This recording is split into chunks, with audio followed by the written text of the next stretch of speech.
দেখো বন্ধুরা, এই বিস্কুট দিয়ে যে এত সুন্দর পান্তুয়া বানানো যায়, নিজের চোখে না দেখলে বিশ্বাস করবে না।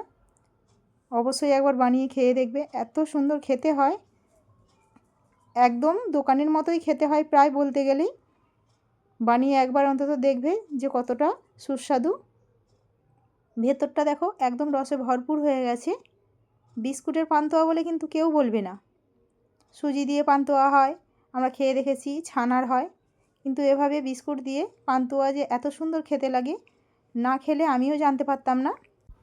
পান্তুয়াটা বানানোর জন্য এখানে আমি মারি লাইট নিয়েছি। আপনারা যে কোনো মেরি বিস্কুট নিতে পারেন, ব্রিটানিয়া, তাতেও হবে, কোনো অসুবিধা হবে না।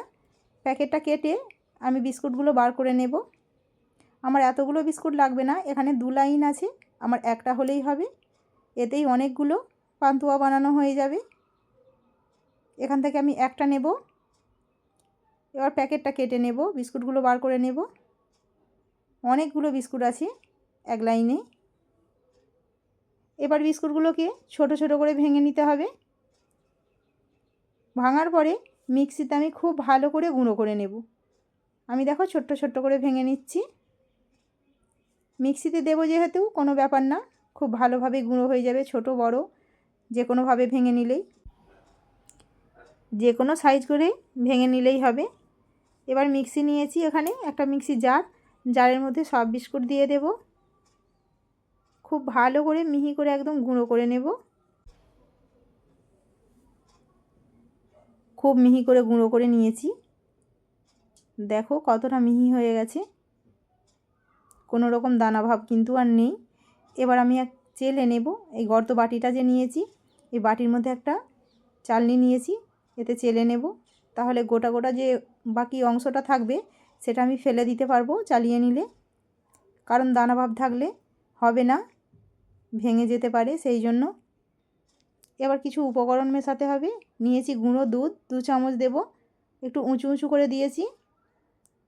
আর নিয়েছি বেকিং সোডা, আমি একদম হাতে 3 চিমটে দেব, একদম সামান্য দিয়েছি। এবার সব কিছু মিশিয়ে নিয়েছি। আর একটা জিনিস ব্যবহার করব, এটা হয়তো অনেকেই দেয় না, আমি দেব শুকনো চালের গুঁড়ো। দিলে মিষ্টিটা খুব সুন্দর হবে ভেতরটা, ঠিক যেমন দোকানে হয়। বিস্কুট দিয়ে বানাচ্ছি বলে যে দোকানের মতো খেতে হবে না এমনটা কিন্তু নয়। এই চালের গুঁড়োটা ব্যবহার করবে, তাহলে দেখবে একদম দোকানের মতো হয়েছে।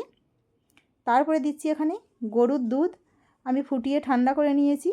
দিয়ে একটা ডো বানিয়ে নেব।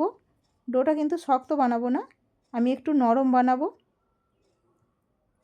চামচ দিয়ে একটু মেখে নিয়েছি, চামচ দিয়ে মাখলে হবে না, সেই জন্য আমি হাত দিয়ে মেখে নিয়েছি।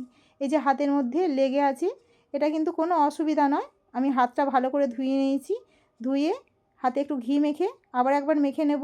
তারপরে দেখবে হাতে আর একটুকু লাগছে না। দেখো মাখছি, হাতে কিন্তু লেগে যাচ্ছে না। সেই জন্য একটু নরম করে মাখানো ভালো, ভয় পাওয়ার কিছু নেই নরম হয়ে গেলে। এবার হাতের তালুর মধ্যে একটু ঘি মাখিয়ে নেব। সামান্য ঘি দেওয়ার চেষ্টা করবে, মানে সামান্য ঘি দেওয়ার চেষ্টা করবে, তাহলে মিষ্টিটা কিন্তু খেতে ভালোই হবে, একটা ঘিয়ের ফ্লেভার আসবে। এবার ছোট্ট ছোট্ট ডো কেটে আমি গোল গোল বানিয়ে নেব মিষ্টির সাইজের। দেখো আমি কতটুকু বানিয়েছি, সব একইভাবে বানিয়ে নিচ্ছি। কত সুন্দর তেল তেল করছে গাটা, একদম চিকচিক করছে। সব গোল করে নিয়েছি। এখানে আমার 10-12টা মোটামুটি মিষ্টি হয়ে গেছে। এবার নিয়েছি 1 বাটি চিনি আর একটা এলাচ নিয়েছি। বাড়িতে যেহেতু বানাচ্ছি এলাচটা দিতেই পারি, ফ্লেভারটা ভালো আসবে। এখানে ঠিক রসগোল্লা যেমন একটা চিনির শিরা বানানো হয়, ঠিক সেই রকমই বানাবো, মানে রসটা। আমি 1 বাটি চিনি নিয়েছি, 3 বাটি জল দিয়েছি। খুব ভালো করে ফুটিয়ে নেব। এখানে 1 তার বা 2 তার করার কোনো প্রয়োজন নেই। 5 মিনিটের মতো ফুটিয়ে নিলেই হবে। হাতে হালকা চটচটে ভাব আসবে, তখনই নামিয়ে নিতে হবে। ফুটে ফুটে অনেকটা ঘন হয়ে গেছে, আমি একটু চেক করে নিচ্ছি। বেশ খানিকক্ষণ ফুটে ফুটে অনেকটাই কমে গেছে। এবার আমি ঢেলে নেব গ্যাসটা অফ করে। একটা গর্ত বাটির মধ্যে ঢেলে নিলাম। এবার একটা বাটিতে, মানে ওই বাটিটাতে আমি একটা থালা চাপা দিয়ে দেব, যাতে রসটা ঠান্ডা না হয়ে যায়। এবার ঢাকনা দিয়ে এখানে আমি পান্তুয়াগুলো ভেজে নেব। আগে থেকে তেলটা গরম করতে দিয়ে দিয়েছিলাম, মোটামুটি হালকা গরম হয়ে গেছে। খুব একদম হাই হিটে গরম করে কিন্তু দেবে না, তাহলে মিষ্টিগুলো দেওয়ার সাথে সাথে লাল হয়ে যাবে, মানে এক পিঠটা চুঙে যাবে, তখন ভেতর ভাজা হবে না আর খেতে ভালো লাগবে না। আমি একদম গ্যাসটাকে মিডিয়াম আঁচে রেখে ভাজছি।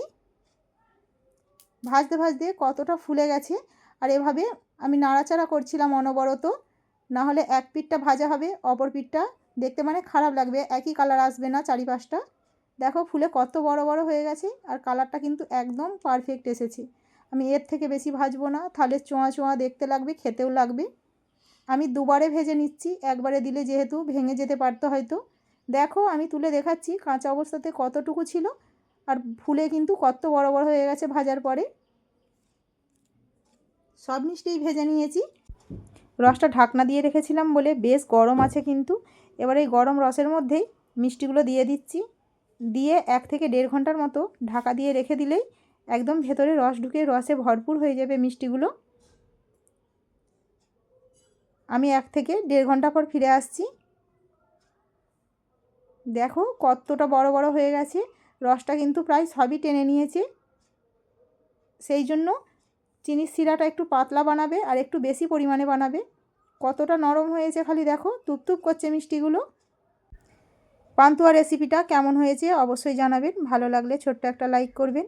ফেসবুক থেকে দেখলে অবশ্যই ফলো করবেন আর আমার চ্যানেলটিকে সাবস্ক্রাইব করবেন।